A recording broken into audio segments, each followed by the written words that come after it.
All right. Well, while we're on the topic of movies, we'll head right into the next segment, which is movies and TV.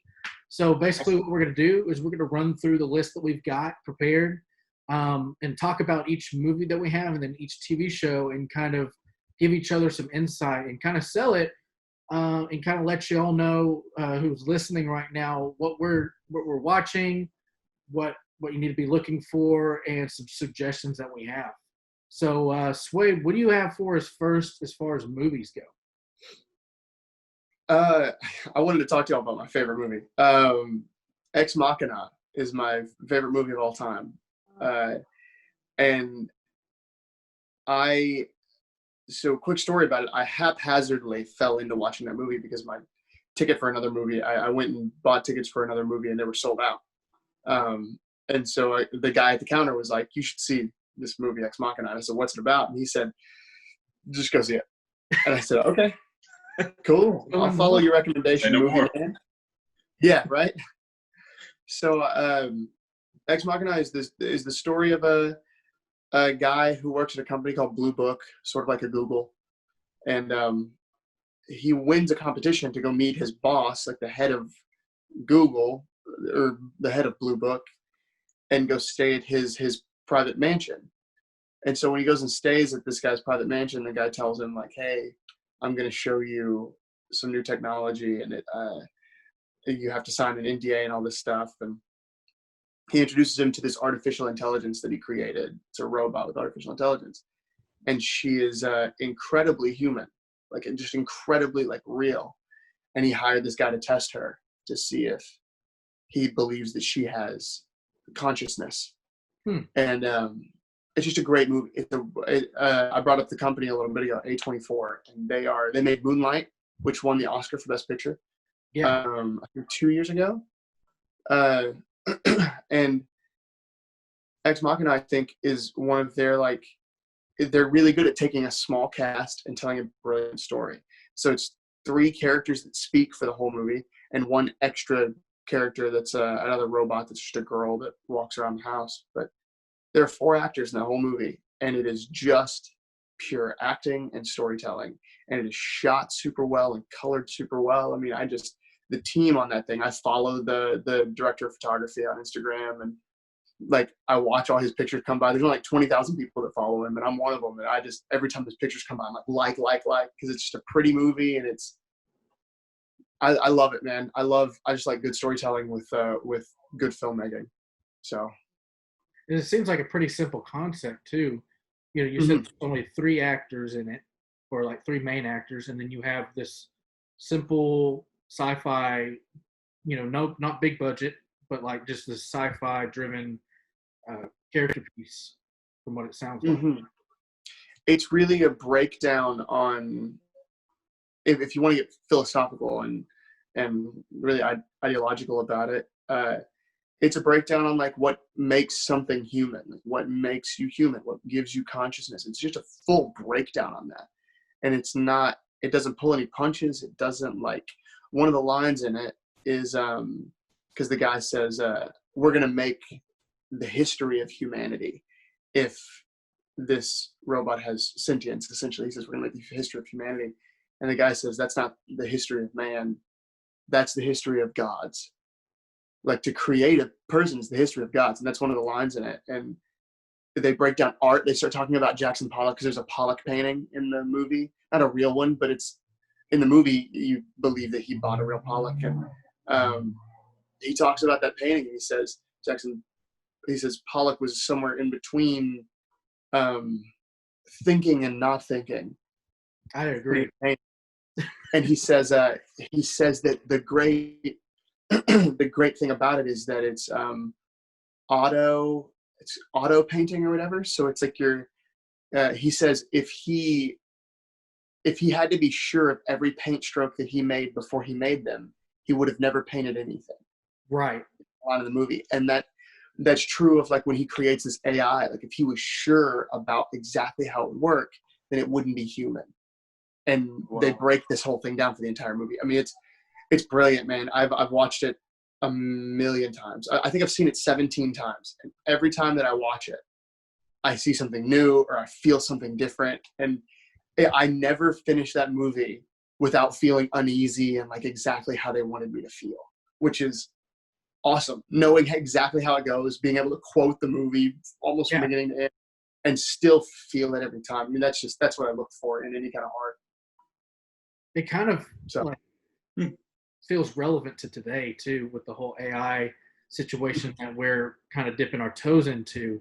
And we've kind of asked ourselves these questions of, how far do we go with this? And can we go far with it without it getting too far? Mm-hmm. Right. Where's the line? That's been a trope in movies since 2001, Space Odyssey, with how it's like, what is this technology that we have, that we're using with all these devices and that we're using day to day, and how can it benefit us? But then also, like, what are the cons? And I don't know if I look at that list long enough, but I don't want to get into all that right now. So I like many others, fear what I don't know. So scary. I'd rather just be ignorant.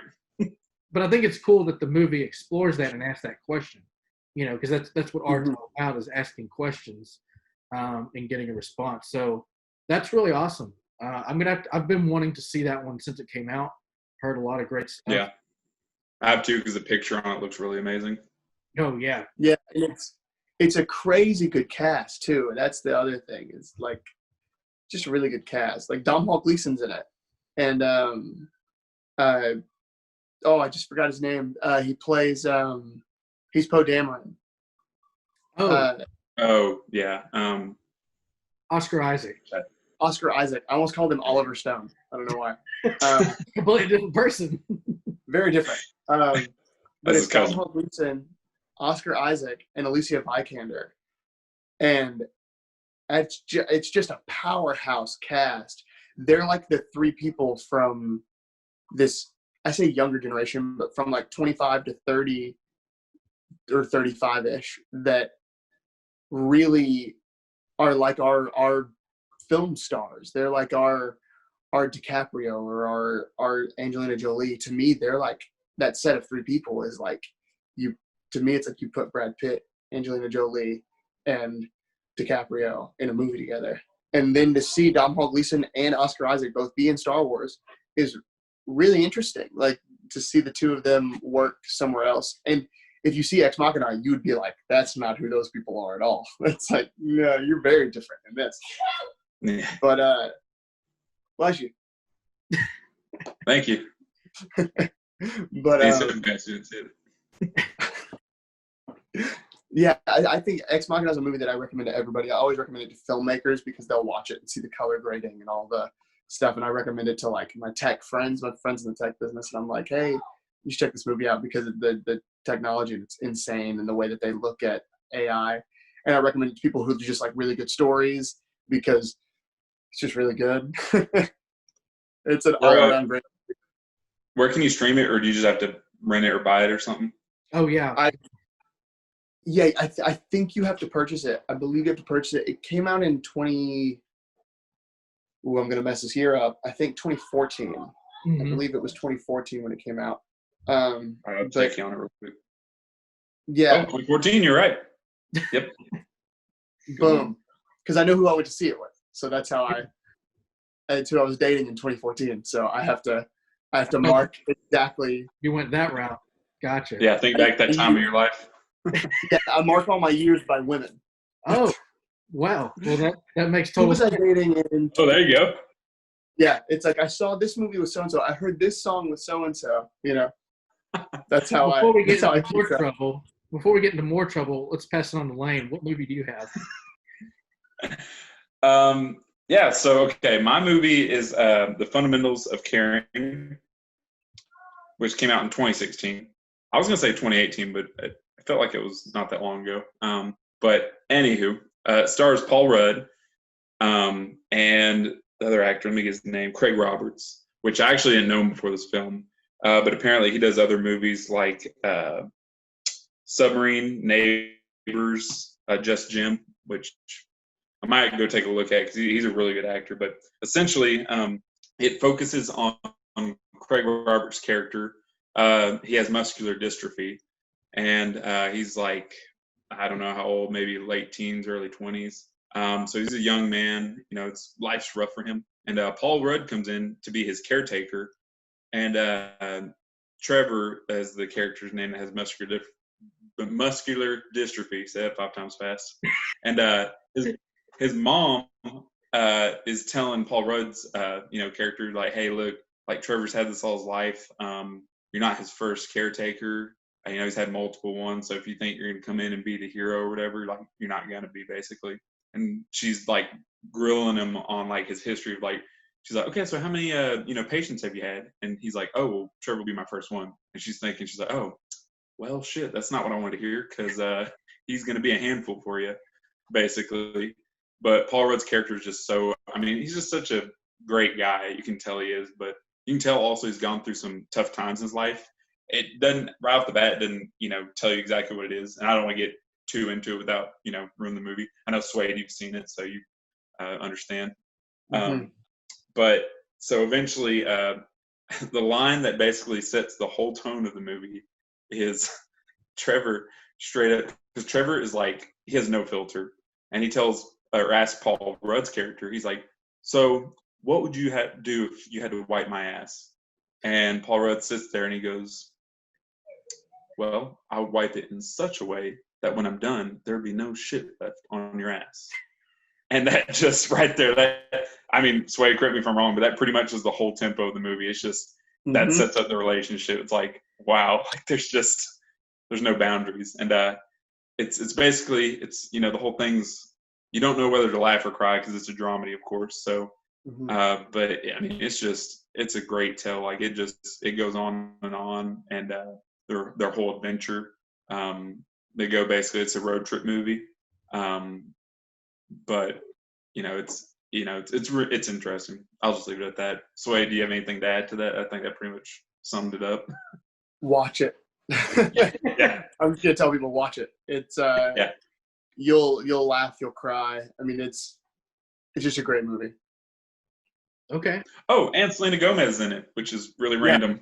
Yeah. She's in it for a little bit, which is it was super weird. I was like, what? Good thing or a bad thing? We don't know. I couldn't tell you. I don't know. She's in it. I'll tell you that. She's in it. We'll leave it at that. We do know she's a human. She's alive in it. That's it. Yeah, I think it's a very underrated Paul Rudd movie that not a lot of people know about. It really showcases some of his talent, and as well as Craig Roberts. He does a good job in it too. So, yep, Fundamentals of Caring. You watch it on Netflix right now. It's on Netflix? Yeah, I actually think it's a Netflix original, if I'm not mistaken. So, yeah, go check it out. That's it. That's my movie. That must be where I saw it. I was thinking, like, where did I watch?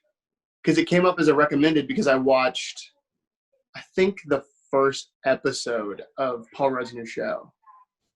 Oh, yeah. Living with Yourself? Yeah, I watched the first episode. It was like, if you like Paul Rudd, you'll probably also like Paul Rudd. You're also going to like Paul Rudd, but in a different movie. Yeah. But as a different Paul Rudd. Yeah, he's a very dynamic actor. Like, oh yeah, you used to think that he was just a goofy guy that would be in all these comedies, and then he's just really stretched who he is over the past few years, actually. What to expect from him. Yeah, he's very to go from like Anchorman to Living with Yourself, and then even to do Ant-Man, a big Marvel movie, like it's like, wow. Yeah. He's been all over the place, which is really cool. If you look back to Wet Hot American Summer, Wet Hot American Summer, that's another one. Yeah. Forgot about that. Yeah, for sure. No, he kills it in that show. That's a good movie. That should go back and watch that since it's now. Yeah. Now that we're coming up on the summer, I think go back for nostalgia's sake. Oh yeah, man, great movie. We might have to do that. All right. Yeah. So that's all I got for my movie. So the movie that I have is actually a documentary film called Spaceship Earth. Found this on Alamo On Demand, which is their streaming service that they put out during the shutdown. And basically the synopsis of it is, in 1991, 8 visionaries and scientists embarked on a 2-year experiment to quarantine themselves inside of Biosphere 2, self-engineered replica of Earth's ecosystem. So essentially this documentary was telling the story of these 8 people, this company, this Biosphere 2, then building this giant dome-like place that had all these ecosystems inside of it that they would stay inside of for 2 years to maintain and live and kind of do studies and research through. So it was almost kind of like a space mission, you could say. And what it was for was kind of to see what they could do for space exploration and possibly have one of these domes on a different planet. I thought it was a really interesting documentary. Didn't think that was something I would have interest in, but like it just hooks you right at the beginning with like the opening of the biosphere and then the people going in, and then it kind of takes you back and tells each individual story to kind of give you more context on who these people are and how they think and their kind of contribution to this group. And so once that's gone through, they take you to the actual launch date and then kind of tell the entire story of what it was like living in that dome for 2 years. And so like I said, it's a really interesting watch. If you're into documentaries, I would highly recommend this one. I think it was only like $2 or $3 to rent on Alamo on demand, but yeah, definitely check it out. It's like I said, it's a weird subject and something I really didn't know anything about. But the Biosphere 2, it really happened, and there was like crowds of people watching this news coverage, and the news kind of like shook things up and kept asking questions of like, oh, is this legit? Are they doing everything proper to get real information? Is this a joke? A lot of people didn't take it seriously because they were like, is this actual study or is this entertainment? And so, and then you can imagine living with 7 other people in an environmental dome like that for 2 years and what that would entail. And so they kind of tell that whole story through that process. And like I said, it's a really interesting watch. So go check that out on Alamo On Demand. Yeah, I would lose my mind if I had to live with the same 7 people for 2 years. I mean, it's only been 3 months of quarantine, and I live with the same 4 people. Well, that was the funny thing. Like, it was literally a movie about going into quarantine while we're in quarantine. So there was like, it was really relatable. Right. Because like these people, they had specific jobs to do every day, whether that was farming or research or whatever it is, and they're living off the land and maintaining the land and everything like that. It's like, that's what I was like, we're kind of doing this right now. My wife she's been playing outside in the backyard. When they're assigned to one job, they can't switch. It depends on their skill set. Like one of the 8 people was a doctor, because you got to have somebody on there that knows some medical, history, background stuff. And then you had somebody, that studies botany and plants. You've got people that are engineers and different things like that are checking all the different systems they have. They have all these machines that are running specific jobs, and just really, really interesting experiment overall. And there was like a whole like vetting process up until the actual thing, almost like if they were going into space, because that's what it felt like when they did the big launch. Like, there's this big crowd, and then they're like, all right, see y'all, and they locked them up in there, and and then just kind of kept tabs on them best they could from the communication that they had to kind of cover it, because nobody really knew what was going on in there except for the people that were working. And so, and since it was glass, people could come up and see what they were doing. But just to think about how to occupy your time and just working like that for 2 years, I can't imagine what that would be like, and how that changed them after they all got out of it. So in there's interviews, and they talk about different things that happen, but it's really, really interesting category topic to do a documentary about. Let's move on to TV. So Swayde, what television have you been watching lately, and what do you want to tell us about it? So I've been watching Rick and Morty.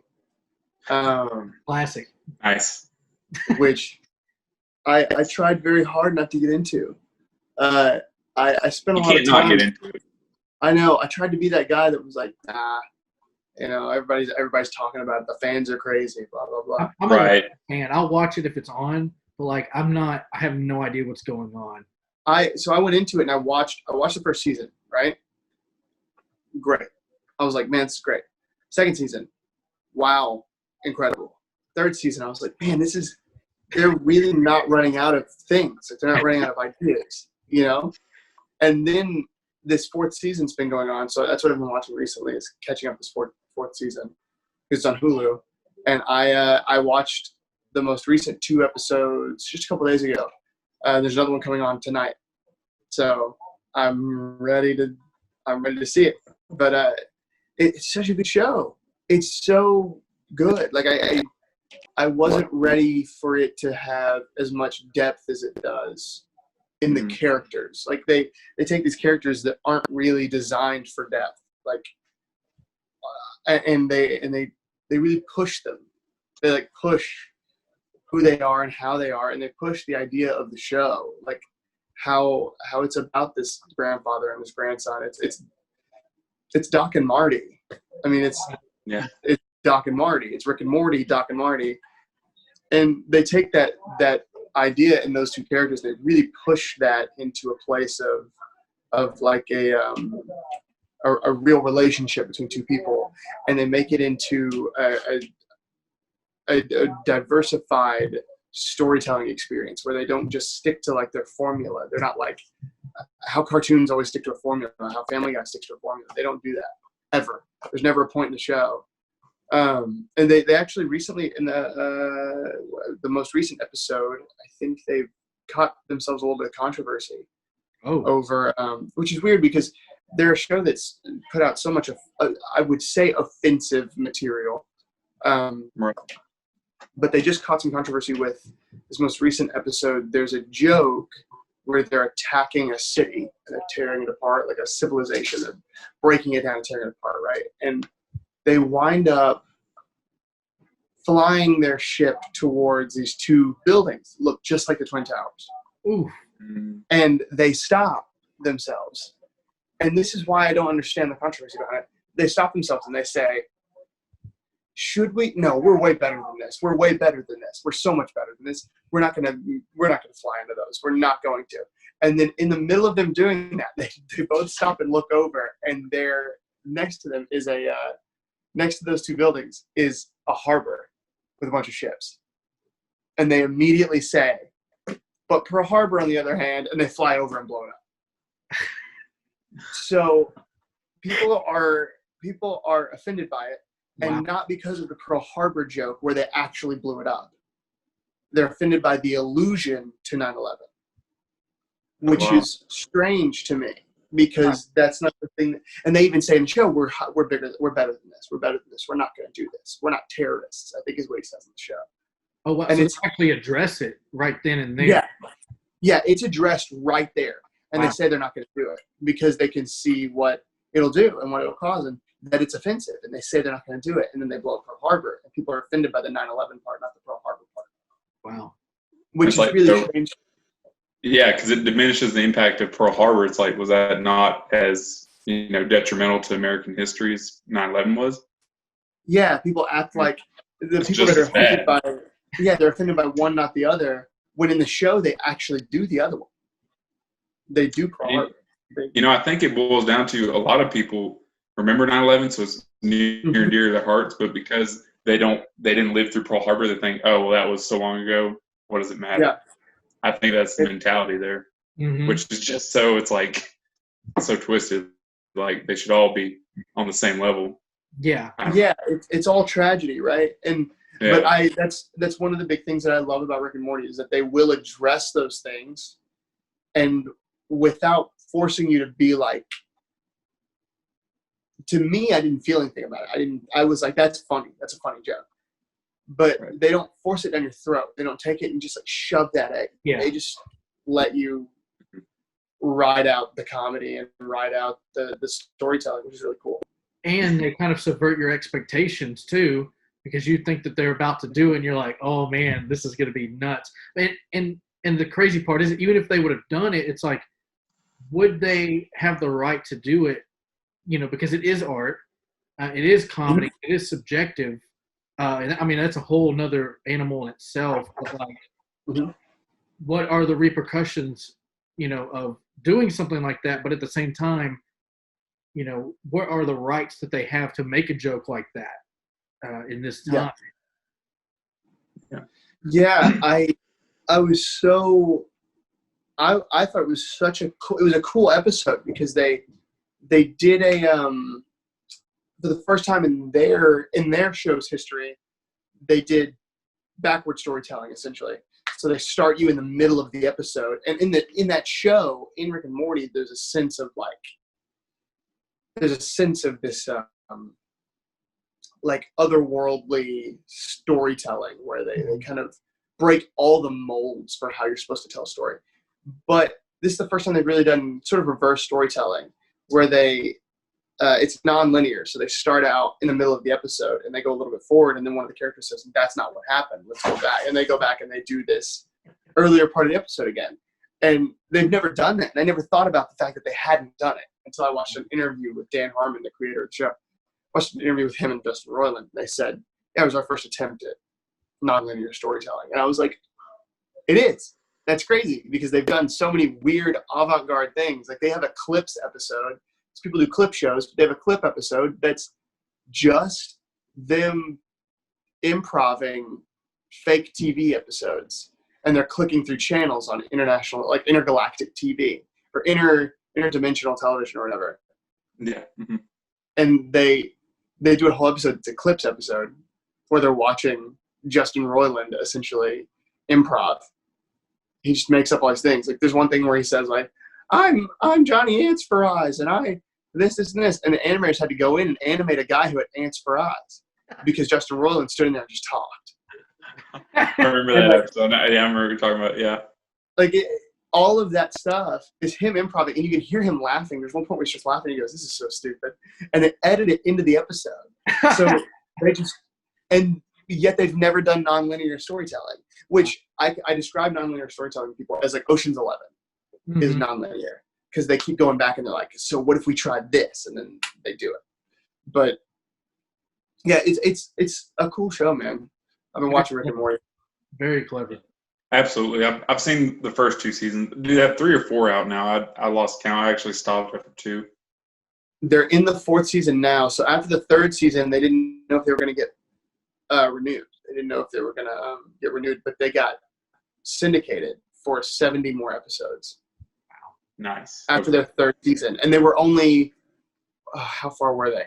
They were only, I think it's 16 episodes a season or so for the first 3 seasons. Mm-hmm. So they would be at 48 episodes at most. Or maybe it was 12 episodes a season, something like that. But they were at 40 episodes at most. And they syndicated them and renewed them for 70 episodes. And they're doing 10 episode seasons for 7 more seasons. So nice. Yeah, Those it's crazy. awesome. I mean, I will always recommend that show to people who like avant-garde comedy and just like, it's just extreme. Everything in the show is to the maximum. They're 90 miles an hour the whole show. And I love it because it's 22 minutes long. They're 22-minute episodes and it's 90 miles an hour. So you sit down and you just get pounded in the head for 22 minutes. And then you're like, I'm done. So my TV show is like kind of a 180 from Rick and Morty. So it's the complete opposite. And it's a TV show called Afterlife. And it stars Ricky Gervais. It's a Netflix original, actually. And basically so it starts off very bleak. You find out that his wife had cancer, and she had left him a series of videos basically saying, "Hey, okay, so I know that, and I know I'm not around anymore." And she's basically saying, I hope you're taking care of yourself and doing what you should be doing. And the camera zooms out, and he's like not doing what he should be doing. He's like, drinking, doing drugs. He at work, his brother-in-law, his wife's sister or wife's brother. Yeah, that makes sense, right? Yeah, his wife's brother. That makes more sense than his sister. Basically runs the newspaper where he works at. And so he understands what he's going through. And so he comes up to Ricky Gervais' character. He's like, hey, man, like, I know you're really depressed, but he's kind of like pushing to be like, man, look, you got to get past it. Because it's been, a good amount of time now where, he should have already went through the whole, grieving stage and moved on. But he can't do it for whatever reason. And during this whole time of his grieving stage, his coping mechanism is just to be a complete asshole to anyone he runs into. And so in a way, it's like you want to laugh at what he does, but you're kind of like, damn, like he's really being mean to some people. But you kind of understand it because you're like, well, he's, that was the love of his life he lost. And, you can kind of, connect with him on that level. But like there was one moment where he walked by and his brother-in-law's son was getting picked on at their school that they went to. And he confronted the bully and he's like, hey, what's your name? And of course, it's Ricky Gervais, so he's talking British. And he's like, that was a good impression. He said, I'm, Simon or whatever. He's like, okay, Simon, we'll tell you what. And he pulls out like I don't even know, some weapon. It's like a tire iron. And he's like, tell you what, Simon. He's like, I got your address. I know where you live. So, unless you want to see your mom and dad again, let's maybe not pick on Jimmy over here, okay? And you're just like, he literally just threatened a 10-year-old, like, because he just was like, well, I got to take out my aggression on someone. He was like, oh my gosh, like he literally just did that. But no one witnessed it, other than the kids on the playground who are just like, oh, we're having fun. And so you're just like, oh my gosh, this guy's like, he just straight up threatened the kid. And he goes home and he just goes on about his day.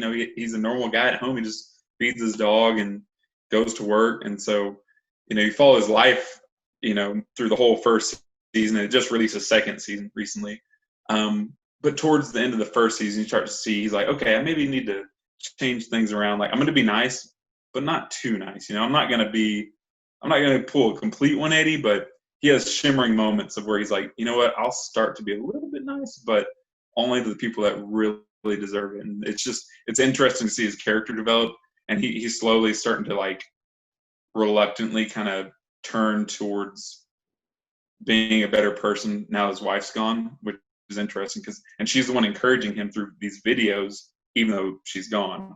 So it's like a really interesting approach on like just dealing with like, because she had cancer and like death and all these really heavy topics. But then there's moments where he like just does things so ridiculous you can't help but laugh because it's just like, who in their right mind would do that? But it's like he's not really in his right mind, so to say. So I don't know. I guess that's the best way to describe it. It's a dramedy. I don't know if y'all have seen it or not. I've been on a dramedy role, if you can't tell. But yeah, it's a really good show. I'd recommend it. So Afterlife, check it out. Ricky Gervais. So the TV show that I have that I've recently watched is called Hollywood. It's on Netflix, kind of bouncing off of that. And they just dropped season 1, which is 7 episodes long, which is really interesting because there's something about shorter seasons that really tell good stories because it's concise and focused compared to some seasons that are maybe like 10, 15, 20 episodes long where they kind of just feel like they, never get to it. I think this one did a really good job of like selling you on the idea, giving you, a great story and then a great payoff. It's written by the same writer who did American Horror Story. If that means anything to any American Horror Story fans out there, it definitely feels that way similarly with the character treatment. I haven't watched a lot of American Horror Story. I think I only saw the first season of that, but it has the writer from that show on this one. And basically, it starts in a weird place. It's a lot of vulgar and graphic, love scenes and things like that. That's all I'm going to say. It is a mature rating, but it does dive into, there's, at first you're like kind of like, shocked by it, but then you're like, though this is what it was like and probably still is. but it does start off on a weird spot, but it gets you acquainted with all these people, these flawed characters that are all young and upcoming actors trying to make it big in Hollywood. And so you have, a screenwriter, you have a couple of female actresses, you have a couple of actors in there. And it's all kind of like showing how these people coming into this town, showing their stories, how they connect, and how they kind of get their start, and all the things that they're willing to go through to get to where they are and where they want to be, which is wild to see someone who's not familiar at all with that industry or even that time period, when you think of everything was so simple and elite back then, to where this kind of pulls the curtain back and shows you that not everything was sunshine and rainbows back in that time. And some of the biggest movie stars, some of the things that they probably did and went through to get the status that they ended up having.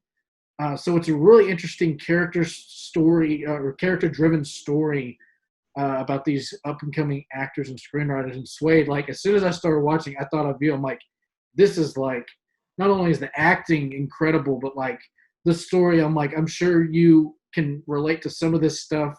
I mean, obviously, like the graphic stuff, it's like, it feels out there, but like I said, I can see where it has its place, and there's obviously payoff to why those things happen. But it does a really great setup of like, here's these people at the beginning, and here's these people at the end, and how some of these people you like at the beginning, you hate at the end, and then some of these people that you don't like at the beginning, you love at the end. So it does there's just so many twists and turns throughout the whole thing, but there's a lot of great talent in it. It's a lot of unknowns, at least for me. I was told there was some people that were from American Horror Story, as well as some people you've probably seen on TV before. But yeah, I don't want to get too deep into it. I mean, I'd love to get your take on that whole concept, but like, it's one of those things where each episode just pulls back layer after layer. It's great writing, and you just, like I said, there's twists and turns that make you think certain things about people, and then automatically just switch that the next episode. So I've heard of the show. I had a friend of mine reach out to me recently, and he said there's a show that he really wants to be on, and it's called Hollywood. And that's the most that I've heard is that, in a very loose synopsis. I love those kind of stories. I love stories that go back to the old days of Hollywood, similar to like the film Once Upon a Time in Hollywood. It goes back to that world of how things were and why they were the way they were and why the business runs the way it does now. And to tackle what we talked about earlier, why it may need a refresh, why the quarantine is giving it a refresh and a reset. Mm-hmm. Yeah, I think I'm going to have to sit down and watch it. It's on Netflix, you said, right? Yes. And like I said, it's only 7 episodes. We were able to push through it within a week. It's compelling. It's interesting. And it shows you a lot about what you thought you knew about that time period, those people, and, just that whole era of Hollywood, and just the city itself, Hollywood land, everybody from everywhere trying to go and be somebody. But yeah, I just thought that would be a wonderful show. Like, as soon as I started watching, I was like, Swayde has got to see this. But I mean, I'd recommend it to anyone, outside of the industry too. But yeah, definitely check out Hollywood on Netflix.